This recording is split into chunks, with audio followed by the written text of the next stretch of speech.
तुलसी जी और भगवान शालिग्राम की शादी कैसे करें। सबसे पहले तुलसी के पौधे पर हल्दी लगाएं और साथ में मेहंदी भी लगाएं। इस बात का ध्यान रखें कि जो भी पूजा सामग्री आप तुलसी माता का समर्पित कर रहे हैं उसे पहले शालिग्राम भगवान को जरूर चढ़ाएं। इसके बाद रोली से तिलक करेंगे। इस बात का ध्यान रखें कि तुलसी पूजा या तो सुबह करनी है या फिर शाम में सूर्यास्त होने से पहले। वीडियो शुरू करने से पहले हमारे चैनल पर नए हैं तो चैनल को सब्सक्राइब जरूर करें और कमेंट में बताएं तुलसी विवाह कैसा लगा। देवउठनी एकादशी के दिन भगवान विष्णु और तुलसी का विवाह संपन्न करने से वैवाहिक जीवन में प्रेम और सामंजस्य बना रहता है। इस दिन भगवान विष्णु को पंचामृत, पुष्प, धूप, दीप और नैवेद्य अर्पित किए जाते हैं। तुलसी विवाह का आयोजन करने से घर में सुख, शांति और समृद्धि आती है।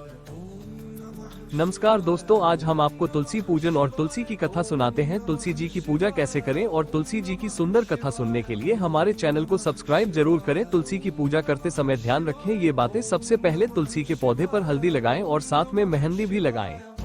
इस बात का ध्यान रखें कि जो भी पूजा सामग्री आप तुलसी माता का समर्पित कर रहे हैं उसे पहले शालिग्राम भगवान को जरूर चढ़ाएं।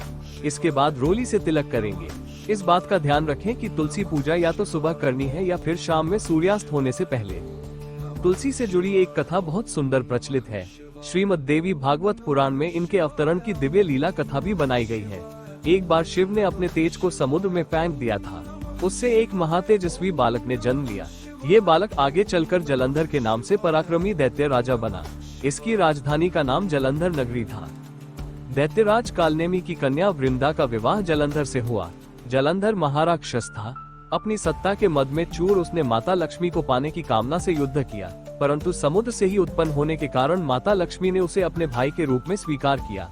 वहां से पराजित होकर वह देवी पार्वती को पाने की लालसा से कैलाश पर्वत पर गया। भगवान देवाधिदेव शिव का ही रूप धरकर माता पार्वती के समीप गया, परंतु मां ने अपने योग बल से उसे तुरंत पहचान लिया तथा वहां से अंतर्ध्यान हो गई। देवी पार्वती ने क्रुद्ध होकर सारा वृतांत भगवान विष्णु को सुनाया।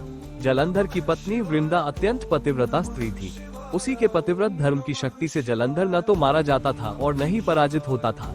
इसीलिए जलंधर का नाश करने के लिए वृंदा के पतिव्रत धर्म को भंग करना बहुत जरूरी था। इसी कारण भगवान विष्णु ऋषि का वेश धारण कर वन में जा पहुँचे, जहाँ वृंदा अकेली भ्रमण कर रही थी। भगवान के साथ दो मायावी राक्षस भी थे, जिन्हें देखकर वृंदा भयभीत हो गई। ऋषि ने वृंदा के सामने पल में दोनों को भस्म कर दिया। उनकी शक्ति देखकर वृंदा ने कैलाश पर्वत पर महादेव के साथ युद्ध कर रहे अपने पति जलंधर के बारे में पूछा। ऋषि ने अपने माया जाल से दो वानर प्रकट किए। एक वानर के हाथ में जलंधर का सिर था तथा दूसरे के हाथ में धड़। अपने पति की यह दशा देखकर वृंदा मूर्छित होकर गिर पड़ी। होश में आने पर उन्होंने ऋषि रूपी भगवान से विनती की कि वो उसके पति को जीवित करे। भगवान ने अपनी माया से पुनः जलंधर का सिर धड़ से जोड़ दिया, परंतु स्वयं भी वो उसी शरीर में प्रवेश कर गए।